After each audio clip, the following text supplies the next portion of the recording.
New kings and kingdoms. The early medieval period saw the rise of many kingdoms. ठीक है, जो starting है हमने पढ़ा था ना, medieval period was divided into two parts, early medieval period and later medieval period. तो early medieval period में बहुत सारे नए नए किंगडम्स बने।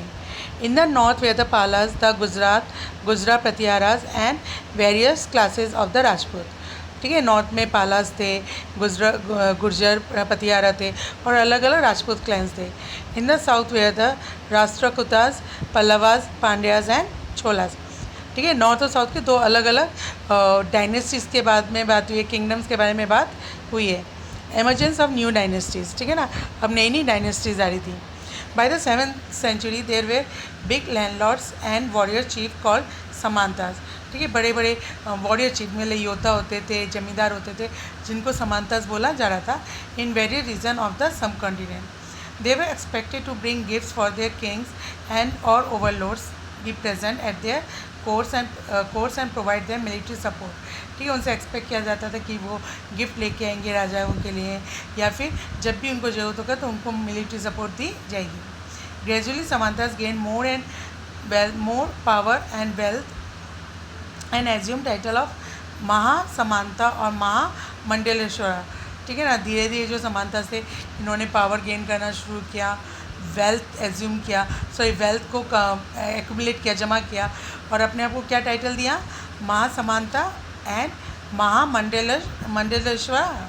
ठीक है, a great lord of the region. Eventually, many of them became powerful enough to dethrone king and establish their own rulers. और धीरे धीरे ये इतने पावरफुल हो गए थे कि अपने राजा को राजगद्दी से हटा के खुद वहाँ पे अपना शासन स्थापित किया। Thus in mid 8th century, Danti Durga, a Rashtrakuta king, overthrew his Chalukyas overlord and established the Rashtrakuta dynasty. एक ऐसे ही एग्जाम्पल है 8th सेंचुरी में दंती दुर्गा नाम के जो एक राष्ट्रकूता चीफ थे, उन्होंने चालुक्य जो उनके राजा थे उनको हटाया और राष्ट्रकूता डायनेस्टी की नींव डाली। ही परफॉर्म अ रिचुअल कॉल हिरण्य गर्भा। उन्होंने, क्योंकि वो स्वयं क्या थे, ठीक है, वो स्वयं एक्चुअली ब्राह्मण थे, तो और उस समय क्षत्रिय राजा बन सकते थे, तो उन्होंने एक रिचुअल किया जिसका नाम था Hiranya Garbha, to be reborn as a Kshatriya. और इस रिचुअल को करने के बाद जो व्यक्ति होता था उसका पुनर्जन्म माना जाता था कि वो क्षत्रिय में अब उसने पुनर्जन्म लिया है। Sometime military skill were use to carve out kingdoms. कई बार मिलिट्री सेना का भी इस्तेमाल किया जाता था राज्य बनाने में। ठीक है, Mayuraksha Sharman and Harichandra both Brahmins Kadamba and Pratihara dynasty founded respectively by military skills. ठीक है, मयूराशरम और हरिचंद्रा ये दोनों ब्राह्मण्स थे जिन्होंने कदम्बा और प्रतिहारा डायनेस्टी किसके द्वारा स्थापित की थी, मिलिट्री स्किल, अपनी सेना के द्वारा। तो हम सबसे पहले पढ़ेंगे the Palas. The Palas ruled in Bengal and Bihar from the 8th to the 12th century। ठीक है, 8th to 12th century जो बंगाल और बिहार का पार्ट था वो किसके द्वारा रूल किया गया था, पालास के द्वारा। The founder of the dynasty was Gopala. ठीक है, उसके इस डायनेस्टी के फाउंडर कौन थे, Gopala. He was succeeded by Dharmapala. उसके बाद कौन राजा बनता है, Dharmapala, who expanded and strengthen the kingdom. ठीक है, जिसने अपने राज्य को मजबूत किया और उसको दूर दूर तक फैलाया। The Palas were involved in the 3-party struggle with the Pratihara and the Rajputra for the control of Kannauj. ठीक है ना, the Palas involve 3-party struggle. ठीक है, 3-party स्ट्रगल में 3 पार्टी में स्ट्रगल होता था, पालास, प्रतिहारा एंड राजपुत्रा, और ये तीनों आपस में किस चीज़ के लिए लड़ते थे, कन्नौज एक जगह थी उसको कंट्रोल करने के लिए। The Palas were followers of Buddhism. ठीक है, they supported the Buddhist universities and Nalanda and Vikramashila. ठीक है, वो बुद्धिस्ट धर्म को मानते थे और उन्होंने बहुत से बुद्धिस्ट यूनिवर्सिटी ऑफ नालंदा और विक्रमशिला को सपोर्ट किया। सेकेंड, द गुजरा प्रतिहारा। ठीक है, the Gurjara Pratiharas rule in Gujarat and Rajasthan. ये आज के गुजरात और राजस्थान में रूल करते थे। Their most powerful ruler was king Bhoj. उनके सबसे पावरफुल राजा कौन थे, king Bhoj. He also conquered Kannauj and made it is capital. उन्होंने कन्नौज को जीता था और उसको अपने राज्य की कैपिटल बनाई थी। King Bhoj was succeeded by his son Mahendrapala. उसके बाद कौन राजा बनते हैं, Mahendrapala. He expand the empire further. उन्होंने भी अपने एम्पायर को बहुत ज़्यादा बढ़ाया। In AD 1018 Mohammad Ghazni defeated the Pratihara ruler and the dynasty came to end. ठीक है। लेकिन 1018 में मोहम्मद गजनी ने प्रतिहारा रूलर को हराया और ये डायनेस्टी ख़त्म हो गई, या प्रतिहारा का रूलिंग ख़त्म हो गया। The Rajput were descents of the central Asian tribe that has settle in India after the invasion of the Huns. जो राजपूत है वो किसके डिसेंट है? सेंट्रल एशियन ट्राइब्स, ठीक है ना, जो भारत में सेटल हुए थे उनके इन्वेजन के बाद।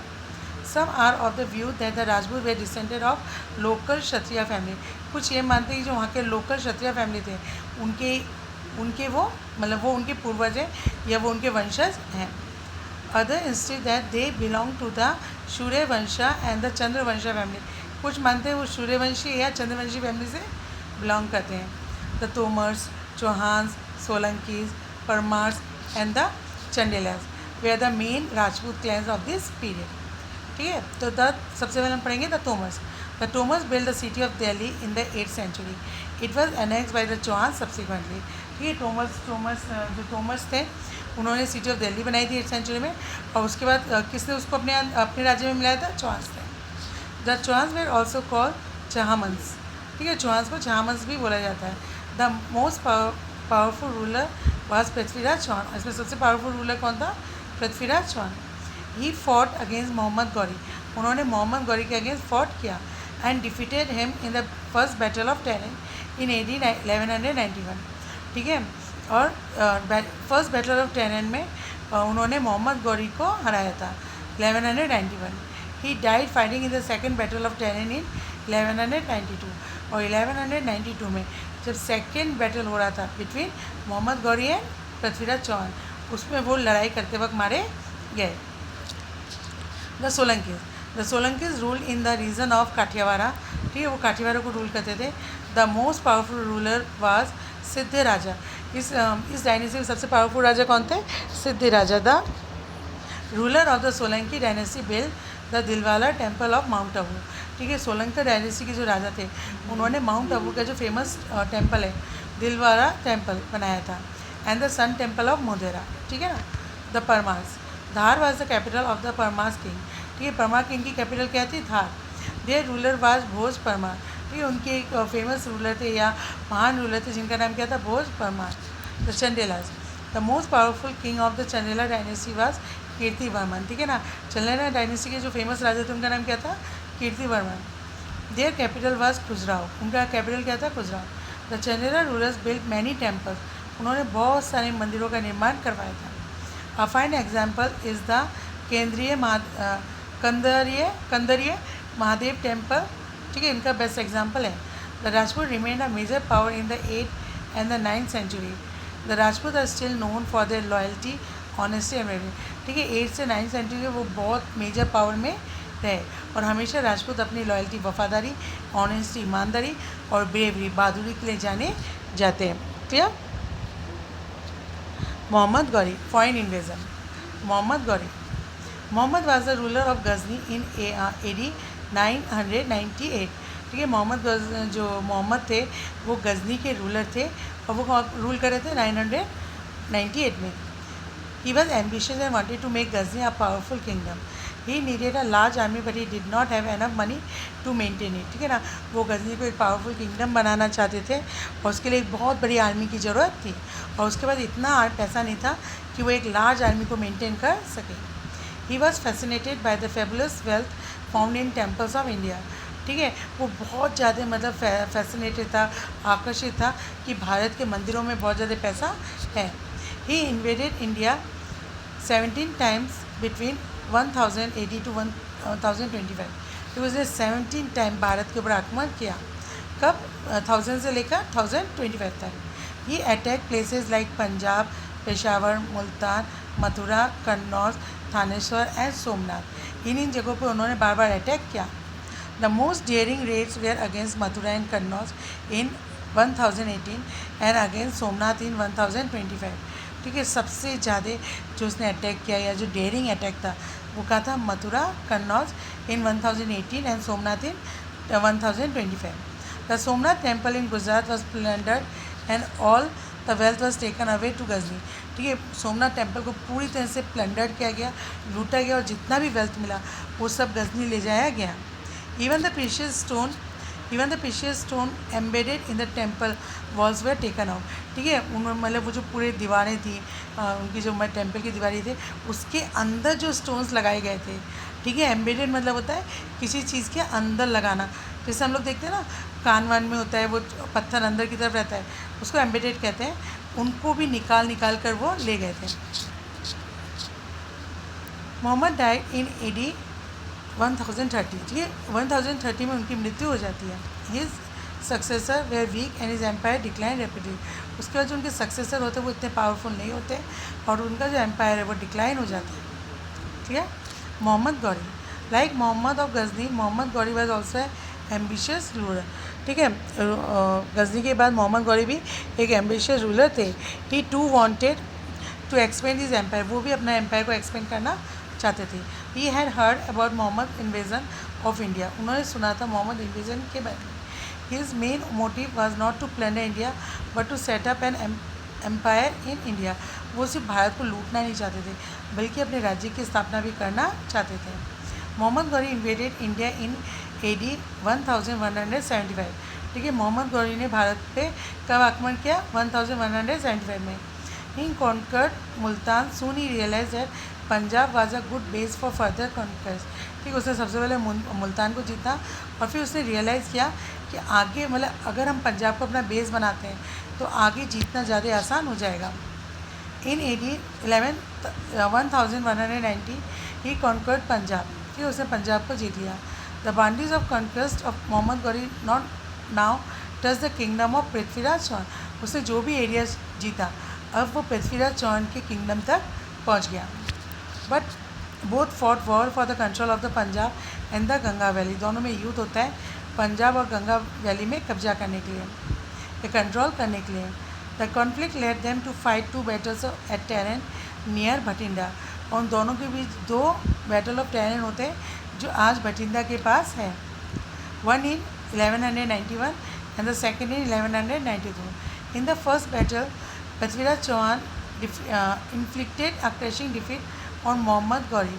ठीक है, उन्होंने बुरी तरह से मोहम्मद गौरी को हरा दिया। In the second battle he died fighting at Tarain in 1192। लेकिन सेकेंड बैटल में वो स्वयं युद्ध करते हुए मारे गए। With the victory Mohammed Ghori became the master of Delhi area in eastern Rajasthan.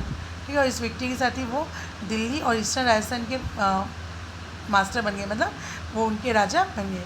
His rule extended from the Ganga over the Ganga Yamuna दो बिहार एंड बंगाल। ठीक है, वहाँ तक इनका राज्य फैला हुआ था। He also defeated Jaichand of Kannauj in AD 1100। उन्होंने कन्नौज के जो राजा थे जयचंद, उनको भी 1194 में हराया था। ठीक है ना, ये हो गया नॉर्थ का। ठीक है, नॉर्थ में हमने क्या पढ़ा था? नॉर्थ में हमने पढ़ा था ना। अब हम पढ़ेंगे साउथ। साउथ में पहला है the Rashtrakutas. The Rashtrakutas rose the power in the 8th century. ये इनकी पावर कब राइज हुई थी? 8th सेंचुरी में। The dynasty was founded by Danti Durga. ये डायनेस्टी की नींव किसने डाली थी? Danti Durga. He and his successor Krishna first consolidate their empire in the region of modern Maharashtra. ठीक है, आज का जो महाराष्ट्र है वहाँ पे उनका एम्पायर था। Their capital was Malkhed. इनका कैपिटल कौन सा था? Malkhed. The Rashtrakutas got involve in conflict against the Pratiharas and the Palas in the north. हमने पढ़ा था ट्रिपाठी स्ट्रगल। ये हमेशा प्रतियारा और पालाज में हमेशा क्या होता था? युद्ध होता रहता था। In the south they waged war against the Pallavas. ठीक है, साउथ में वो पल्लवास से युद्ध क्या करते थे? Pallavas, Pandyas and Cholas. The Rashtrakuta ruler patronise Shaivism. वो शैविज्म को माना करते थे, वैष्णविज्म को माना करते थे, जैनिज्म को माना करते थे। The Kailash temple of Ellora and the rock cut Elephanta caves were build by the Rashtrakutas. ठीक है, जो कैलाश टेम्पल है एलोरा का एट एलोरा और रॉक कट एलिफेंटा केव्स जो हैं, ठीक है, ये किसके द्वारा बनाए गए थे? राष्ट्रकूटाज राजा के द्वारा बनाए गए थे। यादवस और Devagiri. It was established by Bilhan in the 12th century. इस राज्य की स्थापना किसने की थी? देवागिरी या Yadavs of Devagiri Bilhan 12th century में। They rule the region between Narmada and Godavari river and had a flourishing trade which made them rich and prosperous. वो नर्मदा गोदावरी के बीच का जो रीजन था उसको रूल करते थे और अपने व्यापार की वजह से वो बहुत रिच एंड प्रॉस्पेरस थे। Alauddin Khilji defeated them and annex the kingdom in the 14th century. Alauddin Khilji ने इनको हराया और 14th सेंचुरी में उनका राज्य अपनी दिल्ली सल्तनत में मिला लिया। Chalukyas of Kalyani, they were known as the later Chalukyas also, उनको लेटर चालुक्यस के नाम से भी जाना जाता है। They king like Vikramanka were famous for building many temples at Aihole, Badami and Pattadakal. ठीक है ना, उन्होंने बहुत सारे टेम्पल्स बनाए आईहोल, बदामी और पट्टादकल। ठीक है, कातियास ऑफ वारंगल। ठीक है, they rule over the territories that lay between Godavari and Krishna, और वो कहाँ रूल करते थे? गोदावरी और कृष्णा के बीच में जो जगह थी, टेरिटरी थी या रीजन था। Even in the 12th and 13th century, 12th और 13th सेंचुरी में Marco Polo visited the kingdom. हम ट्रेवलॉग्स में पढ़ते हैं, तो मार्को पोलो इनके राज्य में आए थे, एक बहुत बड़े ट्रेवलर्स थे। They were followers of Shiva and patronise Sanskrit and Telugu, वो शिव के भक्त थे और संस्कृत और तेलुगु को पेट्रोनाइज करते थे। The sultans of Delhi conquered them in the early 14th, Delhi सुल्तान ने कब उनको जीता था? 14th सेंचुरी में। Hoysala of Dwarasamudra, they rule the region now called Karnataka. जो दवारसा मुद्रा है, जिसको आज क्या होयसला ऑफ दवारसा मुद्रा मतलब आज का कर्नाटक। ठीक है, और Vishnuvardhana was their most powerful, उनके सबसे पावरफुल किंग का नाम क्या था? Vishnuvardhana. Their kingdom was also annex by the Delhi sultanate, इनकी भी जो राज्य थी बाद में दिल्ली सल्तनत में मिला ली गई थी। Pallavas, the two great Pallavas ruler were Mahendra Varman first and Narasimha Varman second. Their capital was Kanchipuram. ठीक है, उनकी कैपिटल क्या थी? Kanchipuram. The Pallava king were patron of art and architecture, वो बहुत ज़्यादा आर्ट और आर्किटेक्चर को बिलीव करते थे।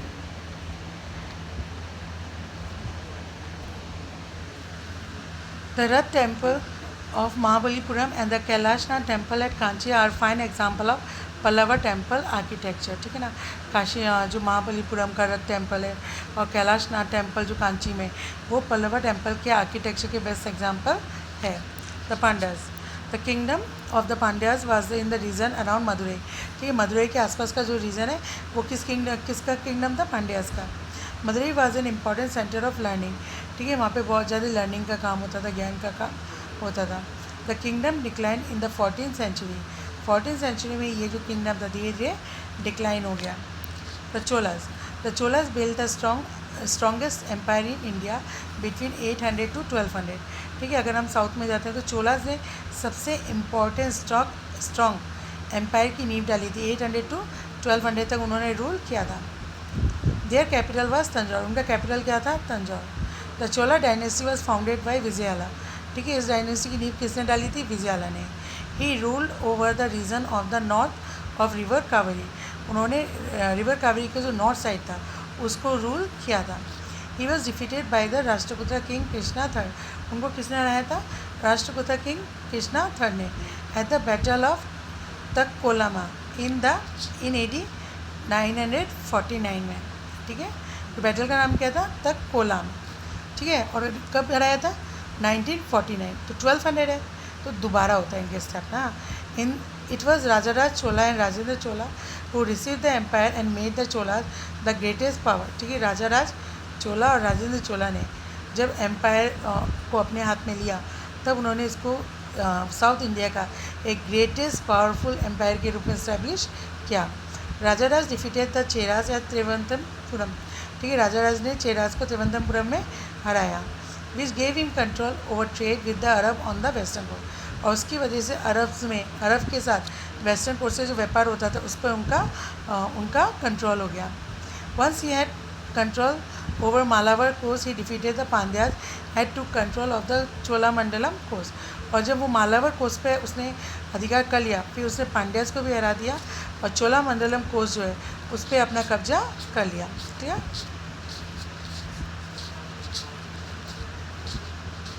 After the death of Rajaraja his son Rajendra Chola succeeded him.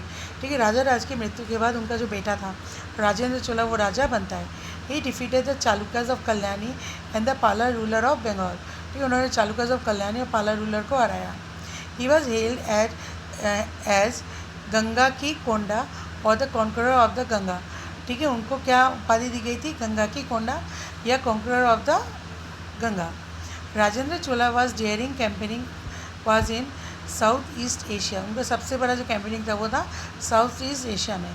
For centuries Indian merchant have been trading with south east Asia and south China.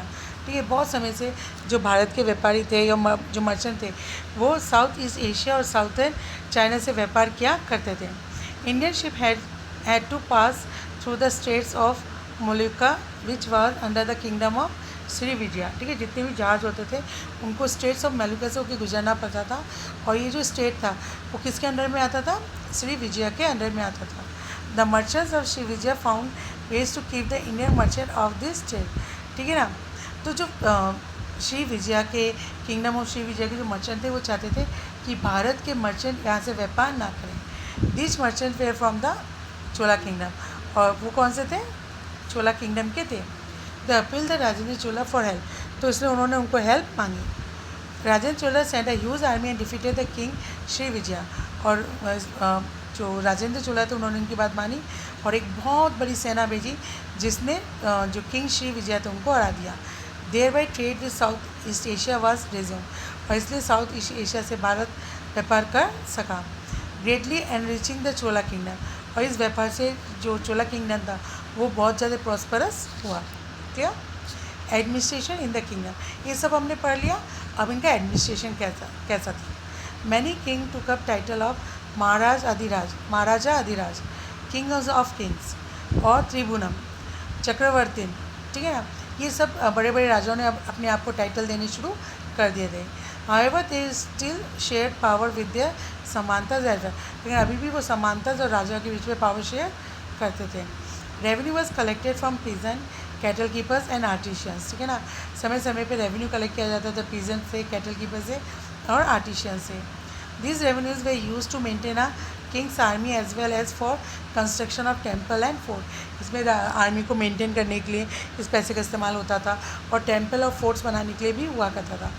The people appointed for collecting revenue were from influential families. ठीक है, जो revenue collect करते थे वो influential मतलब जो families का influence होता था उनको दिया करते थे। Even close relatives of the king held this position, और कभी कभी किंग जो अपने रिलेटिव्स होते थे उनको भी ये पोजीशन दिया करते थे। वो general assembly of the village, sabha and assembly of the, ठीक है, nagaram, association of trades and merchants in town, nadu. The kingdom was divided into a number of provinces known as mandalams। the mandalam were divided into Valnadu and Nadu। ठीक है ना, ये मतलब general assembly of village होता था वो कहते थे। ब्राह्मणों की जो विलेज में असेंबली होती थी उसको सभा कहा जाता था। ठीक है, ट्रेडर्स और मर्चेंट के जो एसोसिएशन होते थे उनको नगरम बोला जाता था, और जो पूरे किंगडम को प्रोविंस स्टेट में डिवाइड किया जाता था उसको मंडलम, और मंडलम को फिर वलनाडु और नाडु में डिवाइड किया जाता था। जब हम क्लास में एक बार एक्सप्लेन करेंगे तब इसको अच्छी तरह एक्सप्लेन कर दूँगी। Prashastis and land grant। Prashasti contained detail about rulers who wanted to depict themselves as valiant and victorious warrior। ठीक है, प्रशस्ति मतलब होता है इन प्रेज ऑफ, किसी की तारीफ में। तो जो रूलर्स होते थे जो अपने को डेपिक्ट करना चाहते थे एक बहादुर के रूप में, एक विक्टोरियस वॉरियर के रूप में, योद्धा के रूप में, वो लोग इसमें अपना बारे में लिखवाया करते थे। This prashastis were compose by learned Brahmin, और ये प्रशस्ति कौन लिखता था? जो पढ़े लिखे ब्राह्मण्स होते थे। The Brahmans were often rewarded by kings by grant of land, और जो उनको रिवॉर्ड के रूप में क्या मिलता था? ज़मीन। दान में क्या मिलती थी? ज़मीन। This grants were recorded on copper plates, फिर ये जो ज़मीन दी जाती थी उसको किस में रिकॉर्ड किया जाता था? कॉपर प्लेट्स में। Which were given to those who receive the land, और ये उसको दे दी जाती थी जिसको ये ज़मीन दी जा रही है। One famous prashasti written in Sanskrit and found in Gwalior describe the exploits of Nagabhata a Pratihara king in glowing terms. ठीक है, ऐसे एक हमें संस्कृत में ग्वालियर में एक प्रशस्ति मिली है जो नागभाटा के जो प्रतिहारा रूलर थे उनके बारे में बताता है। Uttara Meru स्क्रिप्शन। The Uttara Meru inscription of the Cholas in Tamil Nadu laid down certain rules as to who could become a member of sabha. इससे हमें पता चलता था उस समय सभा मतलब वो हमें अगर हम उत्तरा मेरू इंस्क्रिप्शन देखेंगे जो चोलाज के समय थे वो हमें बताते थे कि उस समय सभा का मेंबर कौन हो सकता था। All those who wish to become members of the sabha should be owner of land from which land revenues collected. उन सबके पास लैंड होना चाहिए जिससे लैंड रेवेन्यू कलेक्ट होता है। They should have their own homes, उनके अपने घर होने चाहिए। They should be between 35 to 70 years of age. They should have knowledge of Vedas, उनको वेदास का ज्ञान होना चाहिए. They should be well versed of administrative matters and honest, उनको एडमिनिस्ट्रेटिव व्यवस्था आनी चाहिए और ईमानदार होने चाहिए. If anyone has a member of any committee in the last 3 years he can not became the member. और कोई भी अगर मेम्बर एनी वन, ठीक है, अगर लास्ट 3 year में किसी भी कमेटी का मेम्बर है तो वे दोबारा किसी कमेटी का मेम्बर नहीं बन सकता था of other committee. One who has not submitted his accounts can not contest this election. और कोई अगर अपने अकाउंट्स नहीं दिखाता है, गलत अकाउंट्स दिखाता है, तो भी वो इलेक्शन नहीं लड़ सकता था. The laws were very clear and there was very little possibility of a fraud. वो लॉज बहुत क्लियर थे और बहुत ही कम चांस था कि कोई फ्रॉड कर सकता है. Those found guilty were severely punish. और अगर कोई फ्रॉड करता था तो उसको बहुत सख्ती से पनिशमेंट दिया जाता था. Mention various categories of land, ठीक है ना. वेलंग वेगी, लैंड ऑफ नॉन ब्राह्मण्स. ब्रह्मदया, लैंड गिफ्टेड टू ब्राह्मण्स. सहला भोगा, land to maintain of the school. देवानंद मुक्तकनी, लैंड गिफ्टेड टू टेम्पल्स. पल्ली चंदनम, land donate to Jain institution. वेटी, a tax taken in the form of force labour. कदमई, लैंड रेवेन्यू. ठीक है, ये अलग अलग टाइप के टैक्सेस थे. क्लियर.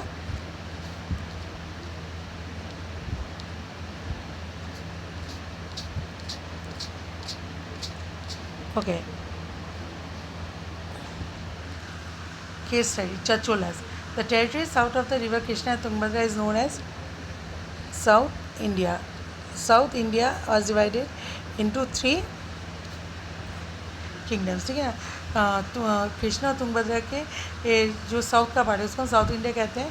उसको तीन किंगडम्स में डिवाइड करते हैं. The Cholas, the Cheras and the Pandyas. The Cholas were the earliest and the most ancient of the south India based on in Uraiyur till the 8.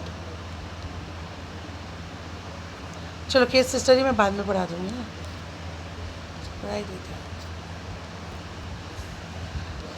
ठीक है. The Cholas kingdom was very small, बहुत छोटा सा रूल है, but it gain importance from the 9th century onward. 9th century onwards में उनको बहुत ज़्यादा इंपॉर्टेंस मिली. In AD 8050 their ruler Vijayala defeated the Pallavas and snatch Tanjore from them. ठीक है, उनके जो राजा थे विजयाला, उन्होंने पल्लवा राजा को हरा के तंजौर उनसे छीन लिया. Soon Tanjore became the capital of Chola kingdom. और उसके बाद जो तंजौर था वो चोला किंगडम का क्या बन गया, कैपिटल बन गया. राजा. ठीक है, Chola Raja first. The most powerful ruler of the Chola dynasty was Raja. He was one of the greatest king of South India. He was known as Rajaraj the Great. Rajaraj first defeated the eastern Chalukyas of Vengi. ठीक है ना. सबसे powerful राजा थे south India के, उनको राजा great के नाम से जाना जाता था. उन्होंने चालुक्यास ऑफ वेंगी को हराया था. द पांड्यास ऑफ मदुरई को हराया था एंड द गंगा और मैसूर को हराया था. He conquered northern Sri Lanka, the Maldive island and Sumatra and other places in Malaya peninsula. इन सबको उन्होंने जीत कर अपने राज्य में मिला लिया था. He was not only an able administrator but also a great builder. वो सिर्फ एक अच्छा एडमिनिस्ट्रेटर ही नहीं था बल्कि एक बहुत अच्छा बिल्डर भी था. He built a magnificent temple at Tanjore. This temple was named as Raja Rajeshwara after his name. ठीक है, उन्होंने एक बहुत भव्य टेम्पल का निर्माण कराया था तंजौर में, जो राजा राजेश्वर के नाम से जाना जाता था. राजेंद्र चोला और 1016 to 1044. Rajendra Chola was one of the able ruler like his father. He even went up to Bengal. ठीक है, वो भी अपने फादर की थे, एक एबल रूलर थे और वो बंगाल तक पहुँचे थे. He took over the title of Ganga की कोंडा. ठीक है, गंगा को जीतने वाला. On this way he built a new capital called Ganga की कोंड चोलापुरम. ठीक है, उन्होंने एक नई कैपिटल बनाई जिसका नाम क्या था, गंगा की कोंड चोलापुरम.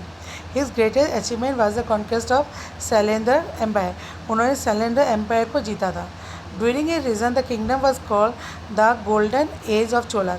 उनके समय में चोलास को गोल्डन एज ऑफ चोला कहा जाता है. उनके जो शासन का समय था उसको the golden age of Cholas कहा जाता है. After his death the Chola kingdom began to decline. उसके डेथ के बाद चोला किंगडम डिक्लाइन होनी शुरू हो गई। His successor were weak and the kingdom started disintegrating. ठीक है, उनके जो सक्सेसर थे वो इतने काबिल नहीं थे कि रूल कर सके, और धीरे धीरे उनका राज्य जो था वो छोटे छोटे पार्ट्स में डिवाइड होने लगा। The empire was divided into mandalams and provision. पूरा जो एम्पायर था वो प्रोविजन्स या मंडलम्स में डिवाइड था। The mandalam were look after the governors. Mandalam में कौन होता था? गवर्नर्स होते थे। The mandalam were further divided into valanadu. और फिर जो मंडलम होते थे उनको किस में डिवाइड किया गया था? Valanadu. Each Valanadu consisted of the number of village. और एक वलनाडु में बहुत सारे विलेजेस होते थे। द विलेज और Nadu was a small area, और एक विलेज को नाडु बोला जाता था।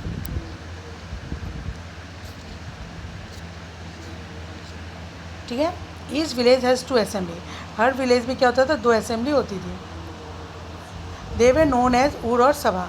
The ur was the general assembly, the sabha was the gathering of adult males in the ur simple assembly थी, और सभा जो थी जहाँ पे एडल्ट मेल्स होते थे, और वो कौन से विलेज में होते थे? ब्राह्मण विलेज में।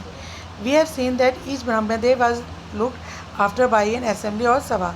ठीक है ना, ऑफ प्रोमिनेंट ब्राह्मण लैंड। ठीक है, जितने भी ब्राह्मण थे, जमीन वगैरह होती थी, वो असेंबली और सभा के द्वारा जो प्रोमिनेंट ब्राह्मण लैंड उनके द्वारा देखभाल की जाती थी। Assemblies work very efficient. ये जो असेंबलीज है वो बहुत अच्छे से काम करती थी। Association of the traders known as nagaram. ठीक है, जो ट्रेडर्स के जो एसोसिएशन उसको नगरम बोला जाता था। और परसों एडमिनिस्ट्रेटिव फंक्शन, और ये लोग एडमिनिस्ट्रेटिव फंक्शन में भी पार्टिसिपेट करते थे। Inscription from Uttaramerur provide details regarding the organisation of sabha. हमने पहले ही पढ़ा है, उत्तरामेरु से हमें इन ऑर्गेनाइजेशन के और सभा के बारे में पता चलता है। The sabha has several committees to look after. ठीक है, अलग अलग कमिटीज़ होती थी, वो क्या देखते थे? Irrigation, garden, temple etcetera. Names of those eligible to be members of committee were written on small tickets of palm leaf. These tickets were put on earthenware pot, from which a young boy was asked to take out the tickets one by one for each committee. ठीक है ना, अब जिन जो भी उसमें eligible होता था member बनने के लिए, उनके नाम पाम लीफ में लिखे मटके में डाल दिए जाते थे। फिर एक छोटे बच्चे को बुलाकर उनमें से एक एक टिकट बुलाया जाता था, और वो मेंबर अलग अलग कमेटी का मेंबर होते चले जाते थे। Land and trade were the chief sources of revenue. Land और ट्रेड से सबसे ज़्यादा रेवेन्यू मिलता था चोलाज राजा को। Kaveripattinam was the main port of the Cholas. सबसे इंपॉर्टेंट पोर्ट कौन सा था? Kaveripattinam. The Indian merchant carry glassware, cotton goods, brocades, sandalwood, perfume है, प्रीशियस स्टोन, इन सब का वो लोग व्यापार किया करते थे। आर्ट।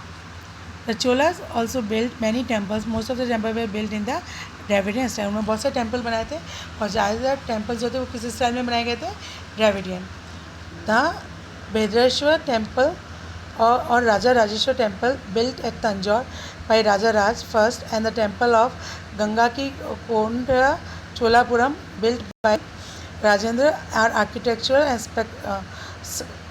Sculptural marvellous. ठीक है, इनकी जो मूर्तियाँ हैं, इनका आर्ट है, वो अपने आप में मार्वलस है। Chola bronze image work are consider among the finest in the world. ठीक है, चोला ने जो ब्रॉन्ज इमेजेस बनाए हैं वो वर्ल्ड की सबसे फाइनेस्ट मानी जाती हैं। This includes the bronze image of Nataraj. ठीक है, this image portrays the divine dancer Shiva dancing the dance of death and destruction. ठीक है ना, उनमें से एक मूर्ति है जो ब्रॉन्ज की है नटराजा की, जिसमें जो शिवा है उनको डांस करते हुए दिखाया गया है, और डिस्ट्रक्शन मतलब तहस नहस करने का डांस, मतलब तांडव डांस जो होता है वो दिखाया गया है। Chola temples often became the nuclear of settlement which grew around them. ठीक है, जो चोला टेम्पल्स ऐसे थे जिनके आसपास पूरा जो शहर बसता था। ठीक है, टेम्पल्स वेयर ऑफ वर्शिप। ठीक है, वहाँ पे मंदिरों में पूजा भी होती थी। They were the hub of economic, वो इकोनॉमिक सोशल है कल्चरल लाइफ का हब भी होता था। The temple were also of aid production. ठीक है, temples were also centre of craft product. वहाँ पे बहुत सारे क्राफ्ट प्रोड्यूस किया जाता था। Specialist worker work at the temple and live near. और जो स्पेशलिस्ट वर्कर होते थे, चाहे मंदिर बनाने का हो, मूर्ति बनाने का, वो वहीं आसपास रहा करते थे। कौन कौन होते थे? Press, garden maker, cook, sweeper, musician, dancers. That they way maintain by temples out of the produce of land sign to them. और इन सबको मेंटेन करने के लिए उनको ज़मीन दी जाती थी, उससे वो रेवेन्यू लेते थे और उनसे इन मंदिरों का मेंटेन किया करते थे। ठीक है, religion. The most popular religion was Hinduism, Vishnu and Shiv. ठीक है, हिंदुज़म था, वो विष्णु और शिव की पूजा किया करते थे। In the 12th century Basava founded the Lingayat sect. ठीक है, बसवा ने लिंगायत सेक्ट की स्थापना की। Ramanuja and Madhva were the great other great teacher who lived during this time. और रामानुजा और माधवा महान टीचर थे, जो स्कॉलर्स थे, जो इस समय रहते थे। This teachers laid stress on bhakti, उन्होंने भक्ति पे बहुत ज़्यादा प्रेशर दिया। ठीक है, they were also against class and caste distinction, उन्होंने क्लास कास्ट इनका विरोध किया और भगवान को कहा कि भगवान सबके लिए ही हैं। Agrarian expansion in the Tamil region, agriculture flourish throughout the Tamil region. अब एग्रीकल्चर जो है वो तमिल रीजन में बढ़ रहा था। The temples played an active role in cultivating the barren land, जो खाली ज़मीन थी वहाँ पे जो टेम्पल्स थे अब उन्होंने कल्टिवेटिंग करना शुरू कर दिया था। First the temple had a lot of money, पहले टेम्पल्स के बाद बहुत पैसा हुआ करता था। Second, most of the barren land that was cultivated was also control by the temple. ठीक है, दूसरा जो जितने भी बैरन लैंड थे वो टेम्पल्स के द्वारा कंट्रोल किए जाते थे। Since the majority of the population lived in the village, agriculture was the main occupation of the people. ज़्यादातर लोग कहाँ रहते थे? गाँव में रहते थे, इसलिए उनका मेन ऑक्यूपेशन क्या होता था? खेती। Fruits vegetable spices way grown in evident quantity, ठीक है, बड़ी पर्याप्त मात्रा में उगाया जाता था। Irrigation was done through rain water tank, ठीक है ना, जहाँ रेन वाटर को हार्वेस्ट किया जाता था और उससे फिर इरीगेशन किया जाता था। The Chola depends on rain water harvesting, आगे रेन वाटर हार्वेस्टिंग करना। The Cholas also carried out land survey, वो समय समय पर लैंड सर्वे किया करते थे। The surveys were done in order to fix the rates of rent, surveys क्यों करते थे? जिससे लैंड रेवेन्यू को फिक्स किया जा सके। The Brahmans were gifted rent free land, ठीक है, ब्राह्मण्स को रेंट फ्री लैंड मतलब उनसे कोई भी रेंट नहीं लिया जाता था, लैंड को गिफ्ट में दिया जाता था। This land were called Brahmadeva, उन लैंड को क्या बोलते थे? Brahmadeva. The Brahmans with the help of landless labour clear the jungles and, ठीक है, ब्राह्मण्स क्या क्या क्या लैंडलेस लेबर के सहायता से जंगलों को क्लियर कराया और वहाँ पे खेती करनी शुरू की दी। This enable them to bring more land under cultivation, और उसकी वजह से वो ज़्यादा से ज़्यादा ज़मीन अपने कल्टिवेशन के अंडर में ले आए। क्लियर?